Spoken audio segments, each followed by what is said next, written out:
Another migrant caravan from Central America making its way to our southern border. It's a mass of about 1,000 people. It crossed from Honduras into Guatemala on Monday night.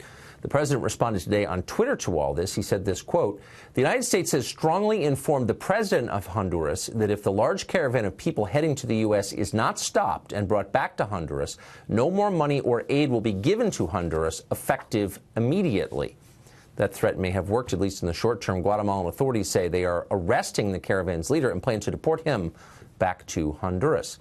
David Tafuri is a former foreign policy expert for the Obama campaign, well-versed in international law and the politics of Central America. We'd also note that he is a apparently registered foreign agent for the government of El Salvador.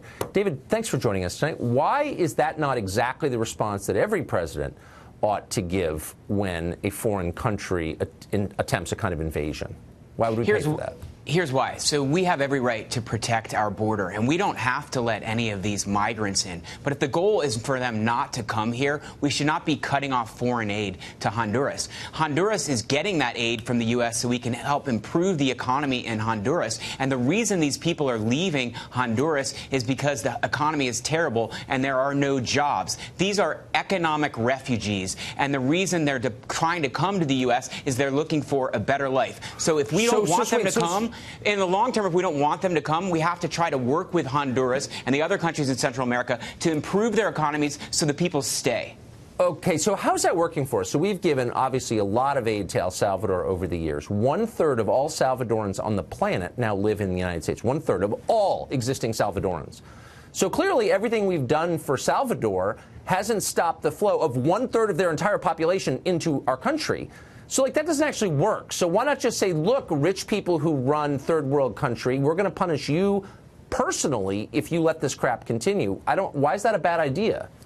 We haven't given very much money to Central America. Now, keep in mind, we only give about 1% of our budget overall in foreign aid around the world. Just a very small amount of that goes to Central America. Look at the Marshall Plan that we put in place. How much goes to, wait, hold on. Why would we give any? 1/3 of all Salvadorans live in our country, okay, a lot of them illegally, and I'm sure they're all great people. I'm not attacking them. I'm merely saying this arrangement isn't working. They're offloading their poor into our country at a time when working class jobs are going away due to automation. They're benefiting, we're losing, and we're still paying them. So shouldn't we reassess this? I just explained that to you. The reason that we're giving aid is to help improve those countries so the people stay. That's the long-term goal. I think you and I both agree on that, as do many policymakers here in Washington. Well, but no, we haven't done a good enough job. Neither Democrats nor Republicans have done a good enough job of helping these countries improve their economies, helping these countries improve the rule of law, so people don't leave. That's not true. But hold on. That is true, Tucker. And look at the results. And Mexico has jumped more than 10 spots on the economic development list internationally. I think it's now number 11. We've made Mexico rich with trade. Billions and billions of dollars, millions of jobs. And yet we still have 22 million people in this country legally, the majority of them Mexican.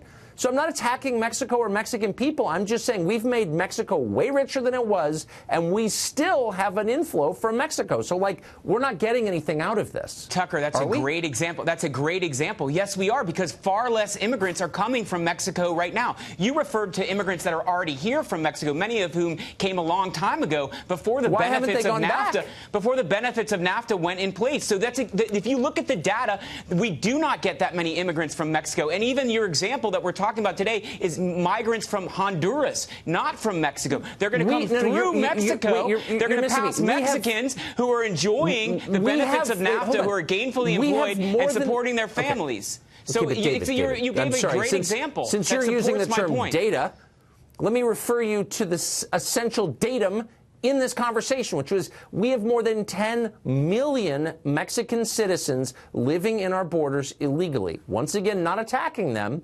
But if the model that you're proposing works, and we both know that it doesn't, this is all a joke, this is all a huge lie. The whole point is to make the Democratic Party more powerful. We both know that. But let's pretend, let's just play along. If your model works, then why are they still here? Why haven't they gone back to the newly enriched Mexico, which we enriched with our money and our jobs?